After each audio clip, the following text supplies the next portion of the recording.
Namaste, everyone, and welcome. Before we start our full moon lecture and meditation, let us ask for divine blessing. To the Divine Supreme God, Divine Father, Divine Mother, to all the spiritual elders, holy masters, to all the saints, archangels, holy angels, and spiritual helpers. Personally, to my teacher, Master Chok Hok Sui, Mahaguji Meiling, we humbly invoke for divine light, divine love, divine guidance, help, healing, and protection. Thank you for blessing us with the inner strength to continue our spiritual practice. Thank you for blessing us with prosperity and abundance. And thank you for blessing us with a loving heart, an intelligent mind, and a powerful will that we may be of service to others. We thank you in full faith. So be it. Okay, welcome. So just for a lot of you who are new, what we do is every full moon, we gather together energetically. Some of you in your place, you have 5-10 people. We have people like 20 to 100 people where they get together during the full moon and they do their meditations. So the purpose of that is to bring down a lot of this spiritual energy, harness it to flush out a lot of stress and negative energy in our energy fields. We also use that energy to bless our loved ones and friends. And most importantly, use that massive amounts of spiritual energy that's generated at this time to bless trouble spots in the world. Now, many years ago, my teacher told me, in addition to having a full moon meditation, you should have a lecture so people who are on the spiritual path can be spiritually fed with deeper spiritual teachings. So every month we have a different topic. Now, this month we have a topic of spiritual or soul connections. Now, this is a pretty wide topic. What we'll do is we'll just cover certain parts of it that people can relate to, and then in the future we'll have a series of talks of what are the different types of soul connections, and go in depth on how it affects your life, how to improve it, how to intensify the connection to the divine, and so on and so on. We'll go to that in detail, but for now, let's break it down. What is a soul connection? The word connection is obvious, but what is the soul? A lot of people, when they say they have a soul connection, the first thing they think of is, oh, we're romantically linked. They look at someone, they go, oh, you look hot. Oh, we're soulmates. That is the common way people look at soul connections, but it goes much, much deeper than that. A romantic soul connection is just one of many, all right? Now, before we do that, we have to first define what is the soul. Now, to make it very, very direct, the way my teacher explained is, the soul is spiritual energy with consciousness and intelligence that is still evolving. Okay? So let's break it down. It's spiritual energy. When you say spiritual energy, it's very, very different than ordinary energy that we studied in science. In science, you have E is equal to mc squared according to Einstein. E, that energy, is equal to mass times the speed of light squared. Right? So there's still mass. That means there's matter in it. The soul is spiritual energy with absolutely no mass. Okay? So just imagine you have this brilliant light, brilliant force, this energy that is pure, comes from God, but not yet perfect. Right? Because if you're perfect, then there's no such thing as evolution. So in order to learn lessons, this soul has to wear, like put on clothes, put on certain instrument that allows it to detect certain frequencies. So it puts a portion of its energy into a physical body. So the way my teacher always explained it, he takes a cup or a pitcher and another cup. So just imagine the liquid here is the soul, right? In order to learn lessons, it puts a small portion of its energy into a container called the physical body. That physical body is what allows the soul to move around the physical world, gather information in the physical world. And then it also puts a portion of its energy into an emotional body to feel feelings. That's what you call the astral body. All right? And it puts a portion of its energy into an instrument that detects thoughts. That's what you call a mental body. So essentially, what you see moving around is this. What you see is a shell that has the soul moving it like a puppet. Interestingly enough, in the Spanish language, they call soul alma. In the Sanskrit tradition, they call it atma. In the Italian tradition, they call it anima, where the word animate came from. So as the soul enters the body is animated. All right? So let's just lay that as a groundwork. Now, when you say a soul connection, the soul connection could happen on different levels. So using this as an example, this is the higher soul and pours a portion of its energy, puts a portion of its energy into the lower worlds. This is called the lower soul, the liquid there, or the way my teacher explained it is, it's the incarnated soul. It's the part of the soul that took on a form. It's interesting, in Spanish, you call carne, right? Meat or flesh. So the soul, just imagine you have pure energy and pure light. It now has to contain itself, drop in vibration, incarnate, wrap flesh around it, so it can now function in the lower dimensions. Okay? So you have the higher soul, you have the incarnated soul. Now when you say a soul connection, the connection could happen on the higher soul, it could happen on the lower soul or the incarnated soul. So let's start with something very, very tangible. You meet someone, you look at them, you go, wow, I know this person, right? So what did you do?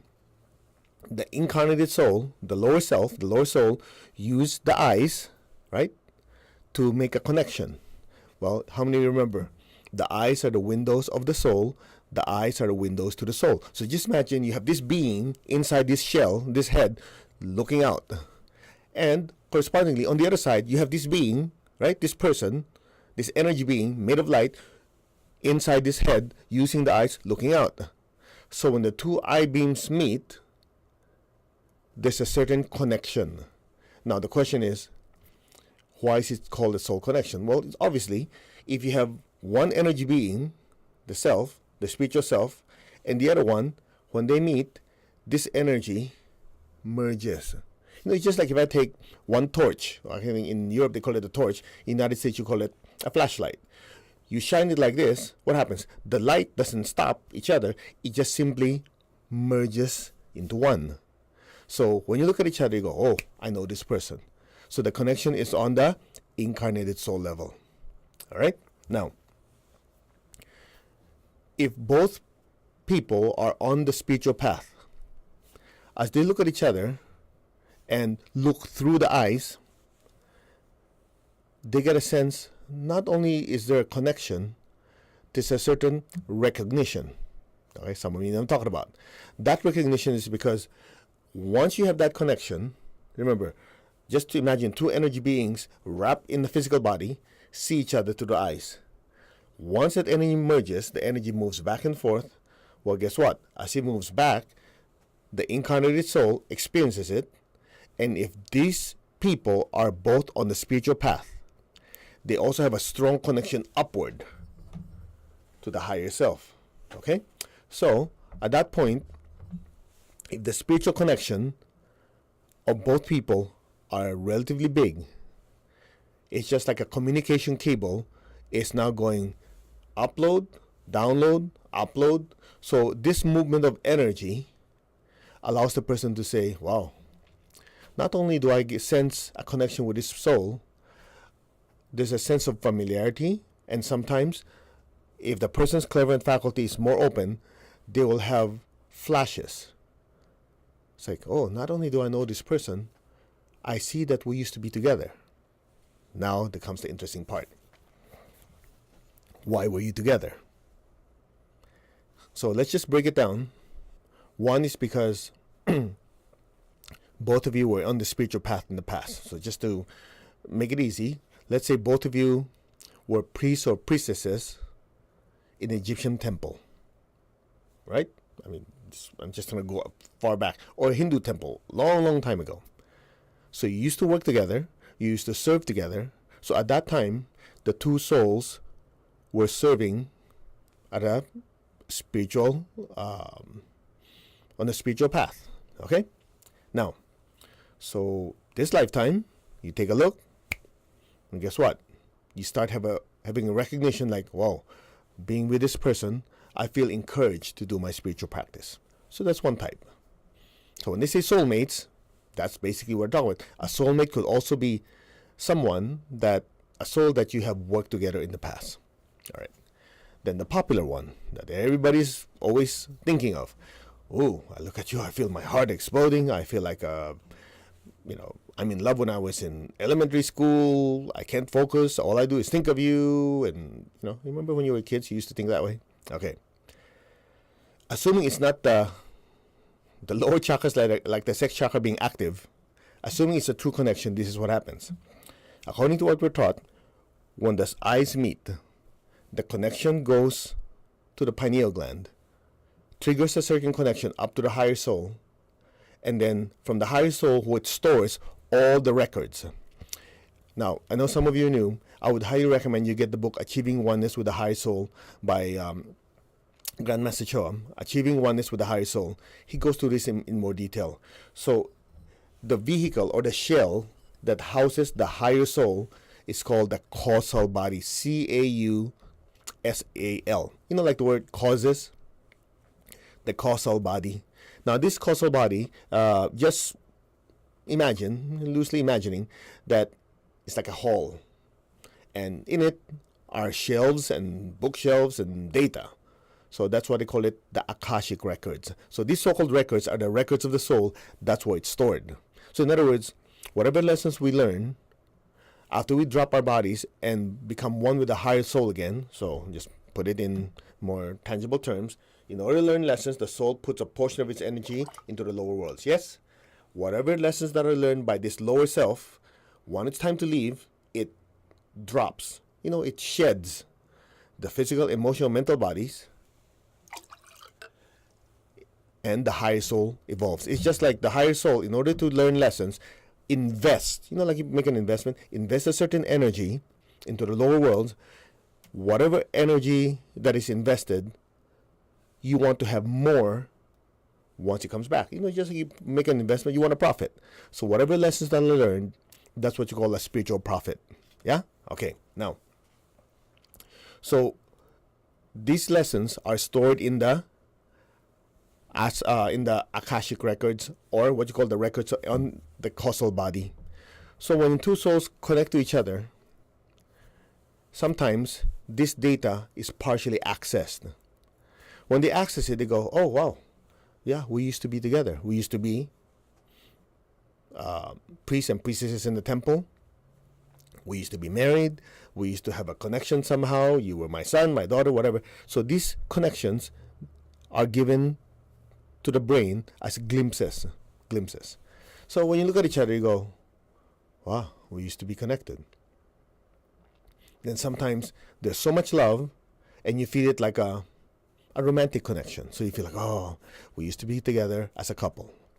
Sometimes when you look at each other, you feel, oh, I feel so much love, but it's different. It's more like a mother-daughter, mother-son, father-daughter, father-son connection. That's possible. You see what I'm saying? So these connections are oftentimes sent down from the higher soul so that when you look at each other, there's a certain level of recognition. Okay? Let's move on. The next type, same thing. You look at each other's eyes, boom, there's a certain connection, a certain recognition. But sometimes when you look at someone, you don't feel comfortable. It just feels like, I don't like this person. That could be one of many things. You see, a connection simply means a connection. A connection doesn't always mean it's good. But it all has a certain purpose. All of it is evolutionary. So you look at each other, there's a certain recognition, a certain sensation, you don't feel good. Now, most people say, oh, this guy is evil, this guy is negative. That's very possible. But looking at it from the higher spiritual viewpoint, there must be something that was not resolved in that lifetime. In other words, there's certain data in the higher soul that came down to our conscious mind that says there's something unresolved. So a spiritual practitioner would meditate. They say, there's no reason for me to dislike this person. What is the reason why? So when they go into deep meditation, sometimes they have a sense, oh, I think this person hurt me before. I've been holding on to that grudge for many lifetimes. That's why when I look at them, you get the idea?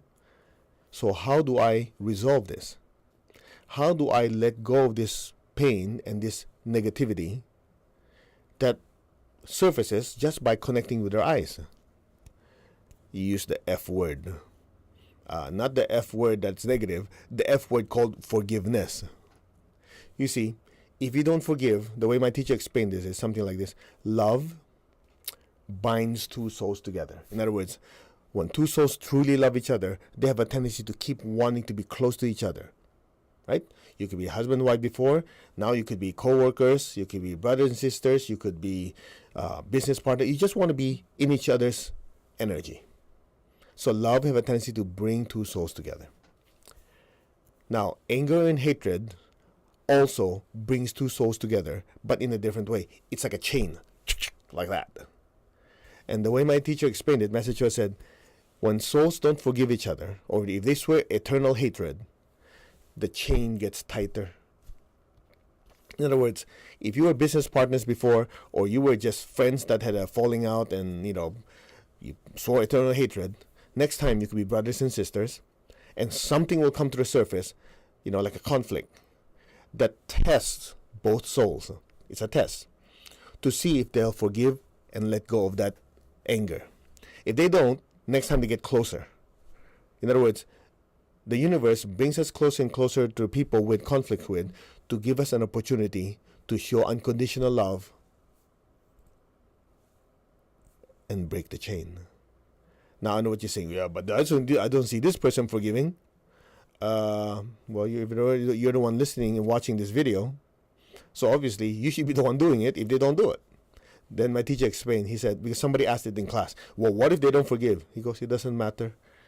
You unchain yourself if you forgive.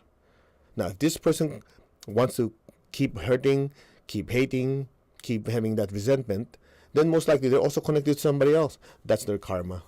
You've done your best. You can sleep at night. You can look at this person with peace and tranquility. You see what I'm saying? So there are many types of soul connection. Another soul connection is because you look at this person, the connection is so strong because you or that person or that soul did something to help the other one. So let's say they saved your life 1,000 years ago. Okay? And you feel so much gratitude that you can't wait to show that gratitude by doing something for them in some lifetime. So there's a tendency for you to follow that soul. And then when you meet, something happens, there's a connection, and you just feel like, I'm here to help you. They go, well, who are you anyway? I don't know, but I just feel like I'm here, part. Here's a key word, part. Part of my destiny is to help you somehow. So let's say that person's on their spiritual path and they can't seem to go anywhere. You show up.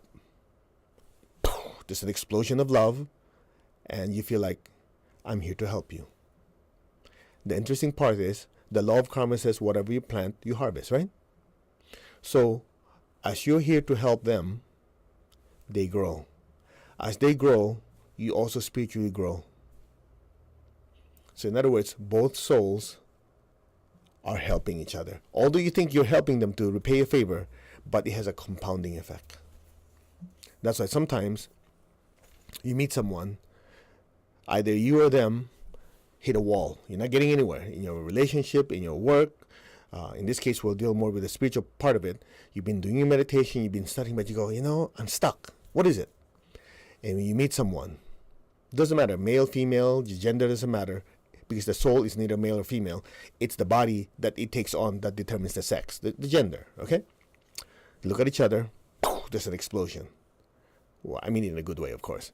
And a recognition, a sense of peace, a sense of longing.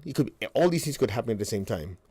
And then, when you're in deep meditation, that's why meditation and spiritual practice is important. I'll explain in a minute. There's a realization. That realization is like, oh, I hurt this person in the past. So they're here to collect a debt. So what do? I practice kindness. I try to be of service so that spiritual debt, that karmic debt is paid. That's one possibility. Another possibility, once you have that connection, you're doing your meditation, you just feel intense love. Then you realize in that particular lifetime, they loved you so much you did not reciprocate. So this time, they're there to give you the opportunity to open your heart. And once you do that, the connection is so strong, your heart, your crown, your chakras expand. Both of you accelerate in your spiritual development. You see what I'm saying? So there are many, many different types of soul connections. Now, when it comes to soul connection, the really important parts, the really important soul connections is something like this. Instead of talking about your connection to other people, let's talk about our connections within us. So the higher soul puts a portion of its energy into the lower worlds. Yes? So you have the higher and the lower soul. You have the connection between the two. That's called the spiritual cord, right? Or the antakarana, or the pillar of light. Now, we can focus on all the connections with other people and all that, other souls. That's nice. It's interesting, intriguing. Oh, I met you in Egypt before. I met you in China before. Whatever. Okay? That's good. But all that is nothing compared to a very important connection, which is the connection between your lower soul and the higher soul. So as we go through life, we learn lessons, right? Most of the time, most people, in order for the higher self to record all that data in the Akashic records, the body has to die. But if you've been doing your meditation and spiritual practice, if the connection is so strong, the pipeline, the movement of energy is faster and in a greater amount, guess what? The lower soul does not have to die yet in order for the data to be uploaded to the higher soul. So at that point, the information is processed so quickly. It's just like long time ago, when you were doing the internet, it's dial-up. Remember dial-up? You type something, web address, you go to the toilet, you read the newspaper, you do your thing, you come back, it's still loading. It's that slow. Yeah? Compared to now, you type something, it comes down, you type something, it goes up, it's processed, you have data information right away. It's just like you log into a website, right? You put your username, password, as soon as you press it, this data coming down. Just imagine the lower soul and the higher soul, there's a connection. For ordinary people, the connection is so small, the data is moving so slow. That's why even though the soul already has learned the lesson before, they keep repeating the same mistake, and then they go, oh man, I can't believe I did that again. Because the data movement is so slow. Now in your case, as you do your spiritual practice and meditation, if the channel's wider, it's just like having high-speed internet. The data, whatever experienced by the lower self to their eyes, their feelings, their touch, their thoughts, whatever data that they learn is instantly uploaded, processed, and then a recollection of, oh yeah, I learned that before. Now how I applied, this is how I applied in my life. It's like the two are working as one. That's what you call yoga, union. Union of the higher soul and the lower soul, where the connection is almost instantaneous. Of all the connections, that's one of the most important ones. How are we doing? So when you talk about soul connection, it could be this way, it could be that way. This way is more important. Would you like to know why? Because once this connection is very, very strong, very continuous, is that right English? Continuous, right? And strong and permanent, guess what happens? Well, almost permanent until the body dies. When that connection is free-flowing, the connection is strong, so the information coming in and out like this will help you in your connections like this, so that it will help your relationships. You'll be a recognition. This soul, I heard this soul, I need to make it up to them. Oh, this person is somebody that helped me before. I need to help them out. Whatever, so that's big connection allows you to help your external connections. So the inner connection helps you with your external connection. The lessons that you learn with your external connection will also be uploaded to increase your inner connection to your higher self. It works both ways. How are we doing so far? I hope we didn't confuse you. I know it's a lot of data. But this gives you a better understanding of the interaction of the soul through its connections outwards and inwards. Now,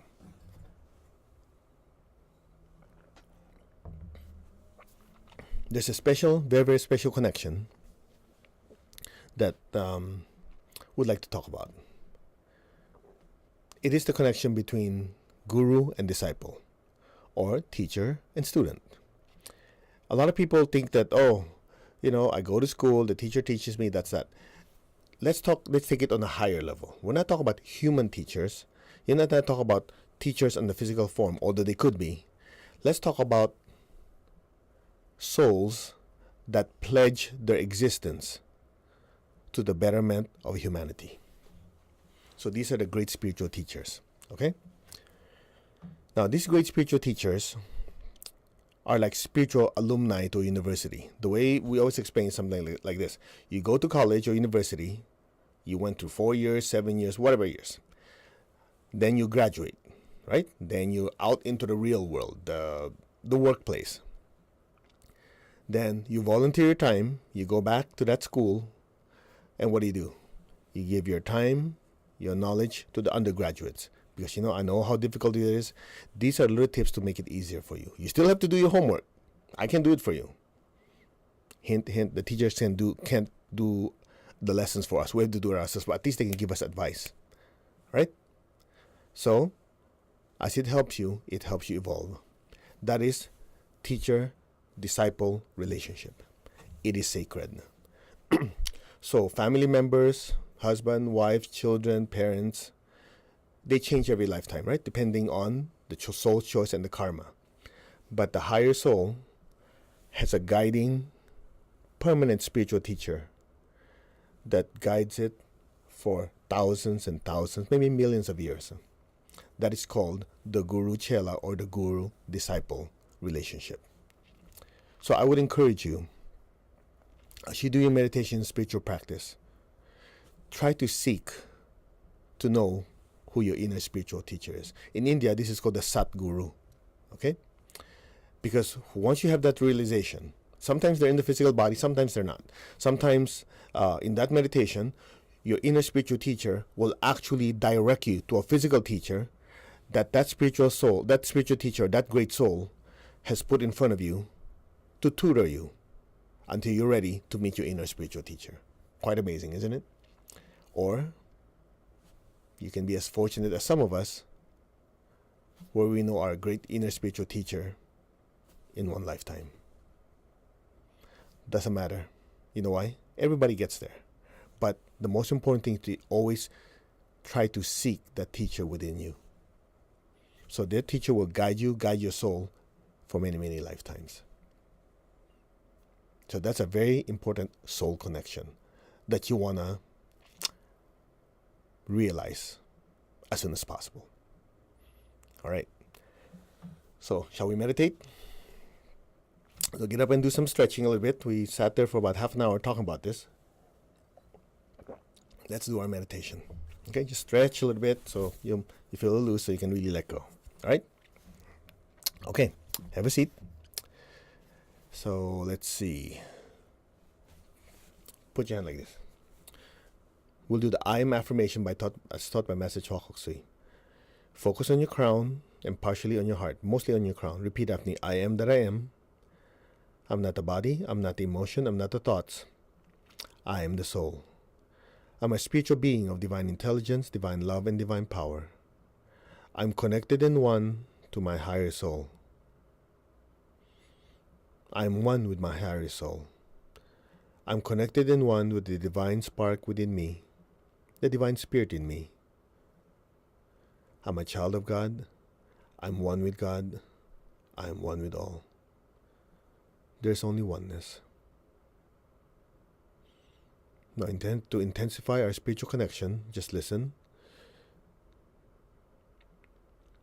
I will chant the mantra taught in the Hindu tradition, Om Namo Para Brahman Om, which means I, the spiritual self, salute the absolute supreme God. Just be aware of a brilliant light above your head. Om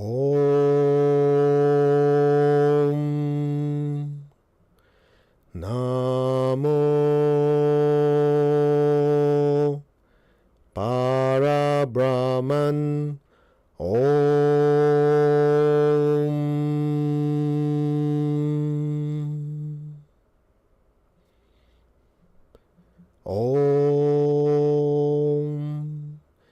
Namo Parabrahman. Om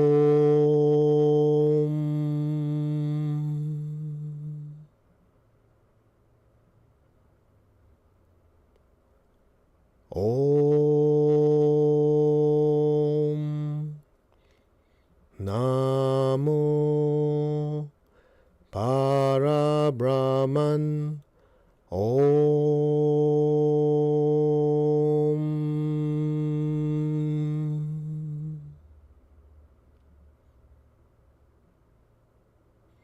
Be still, be aware, and just let go.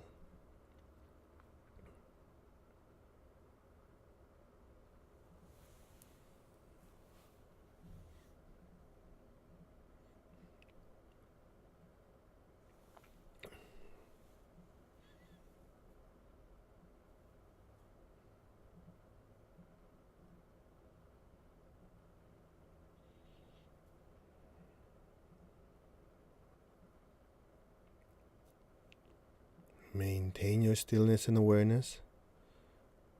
Just repeat after me. We are one. We are one with God. We are one with all. We are one with all the great spiritual teachers. We are one with all the holy angels and spiritual helpers. We are one with God. We are one with all. And in this oneness, we bless our beloved Mother Earth. Just imagine all of us inside the big, beautiful sun looking out into the solar system. Look at our beloved Mother Earth, the planet Earth. Raise your hands in blessing. We will chant Om 3 times.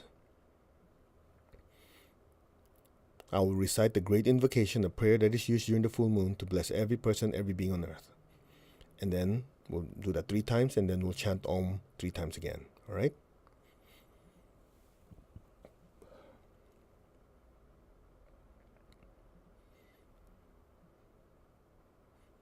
Look at the earth with compassion. Om.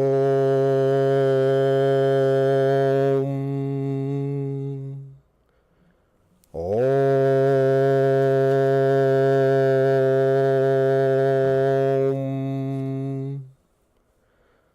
Om.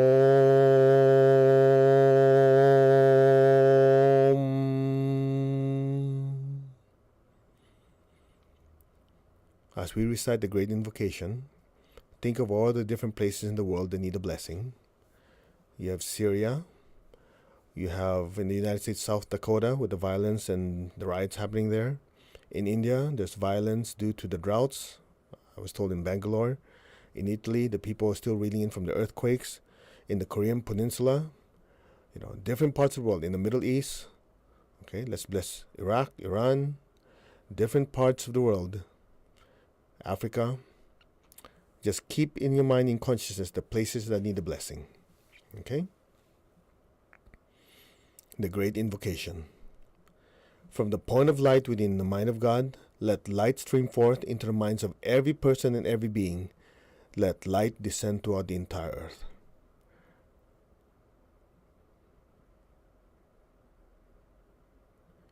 From the point of love within the heart of God, let love stream forth into the hearts of every person and every being.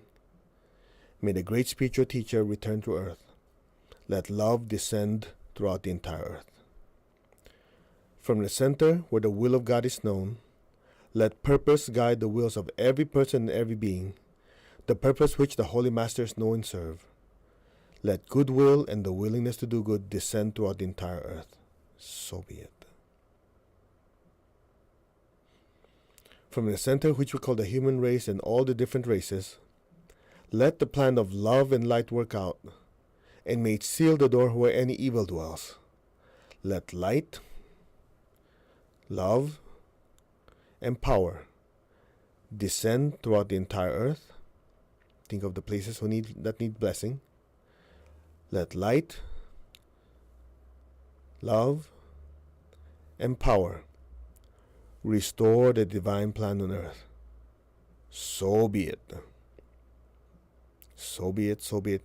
Visualize brilliant, brilliant light pouring down into different parts of the earth now, representing love, light, and intelligence from God. So be it. So be it. The great invocation. From the point of light within the mind of God, let light stream forth into the minds of every person and every being. Let light descend throughout the entire earth. Visualize brilliant light pouring down to the earth, especially the areas that are in need. The Middle East, South Dakota, Syria, India, Italy, the Korean Peninsula, Africa, wherever the places that need blessing. Okay, different parts of, I think, China, Taiwan, Japan have been hit by strong typhoons. Let those places be blessed. Let brilliant, brilliant light go to those places. From the point of love within the heart of God, let love stream forth into the hearts of every person and every being. May the great spiritual teacher return and bless the earth. Let love descend throughout the entire earth. Now, so be it. Feel it? From the center where the will of God is known, let purpose guide the wills of every person and every being, the purpose which the Holy Masters know and serve. Let goodwill and the willingness to do good descend throughout the entire earth. Visualize loving energy pouring to the entire earth, and the energy of intelligence and divine guidance pour to every part of the earth now. May all these places be blessed. From the center which we call the human race and all the other races, let the plan of love and light work out, and may it seal the door where any evil dwells. Let light, love, and power descend throughout the entire earth. Now visualize this light, love, and power pouring into the areas of concern, blessing the people and all those beings, helping them, healing them. Imagine their life improving. Let light, love, and power restore the divine plan on earth and all these areas now. So be it. So be it, so be it, so be it.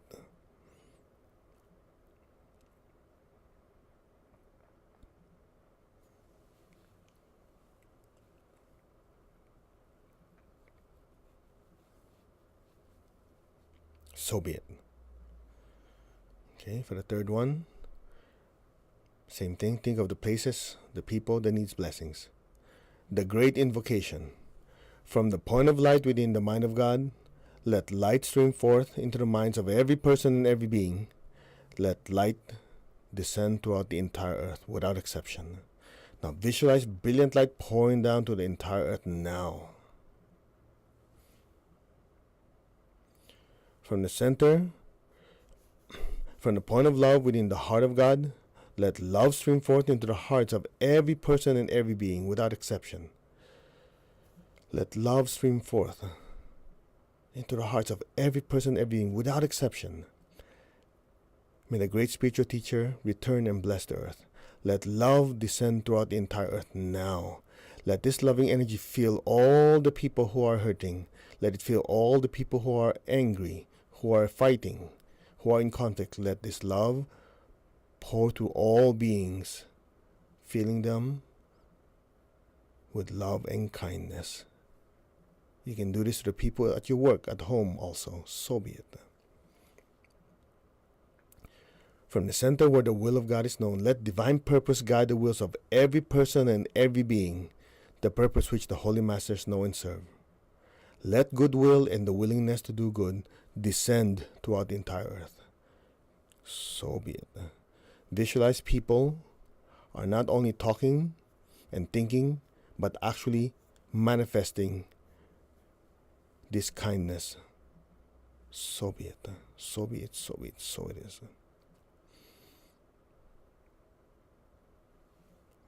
From the center, which we call the human race and all the different races, let the plan of love and light work out. May it seal the door where any evil dwells. Let light, love, and power descend throughout the entire earth. Let light, love, and power restore the divine plan on earth now. So be it in all the areas that are needed.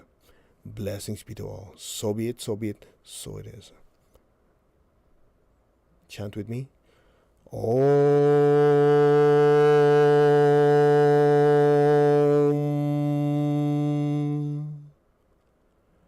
Om.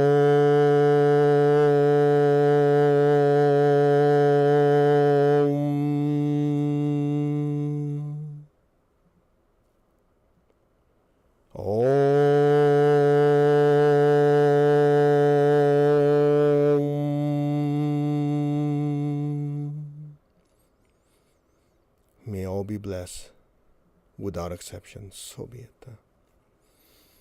Now gently put your hands down. Keep your eyes closed. Keep your tongue on the roof of your mouth. Be aware of your crown. A few inches above the crown. Be still. Be aware. And let go. Now.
And so it is.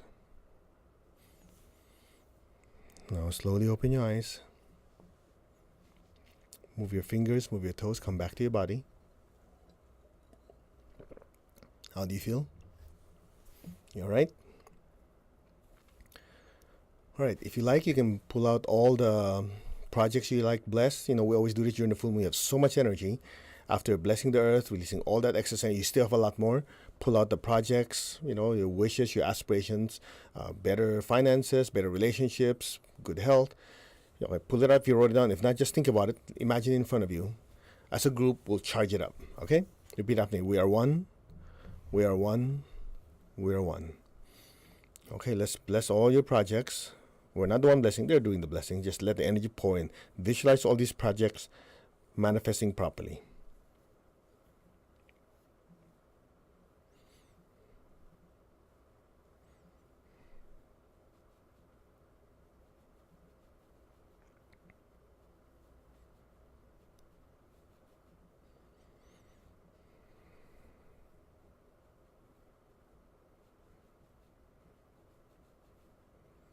Keep going. Fill it with light.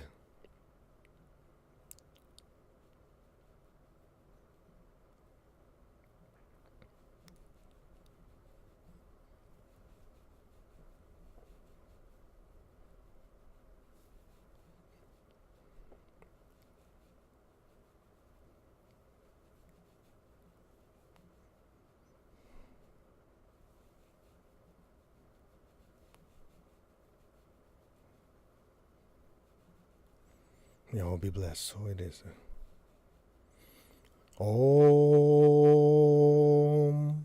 Om.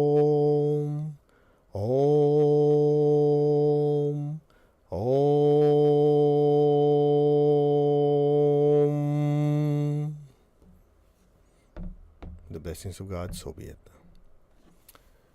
All right, how do you feel? Let's give thanks. To the Divine Supreme God, Divine Father, Divine Mother, we thank you.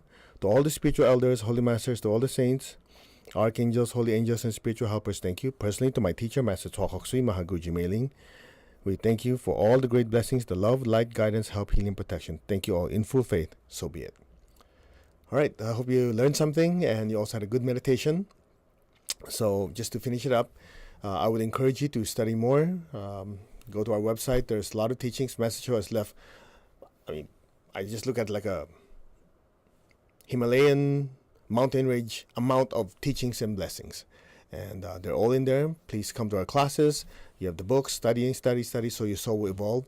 And that's not enough. Make sure you do service, do healing on others, give money to charity, and so on and so on. All right? If you don't mind, please leave us some comments here on this page. And a lot of you have been donating to keep this ministry free. We'd love to keep it that way more people can join us. And, whatever donations you give, may God bless you richly thousands of times. Other than that, what else? Just a few announcements. We're going to be in Hawaii to teach classes. We're going to have the Kri Shakti and the prosperity classes there. You might like it, learn and be in paradise at the same time. What else do you want? And the rest is there, and we have the free clinics and so on. So just read up on it. Other than that, Atma means soul. Namaste. We wish you well. God and all the high beings bless you. Take good care. Bye.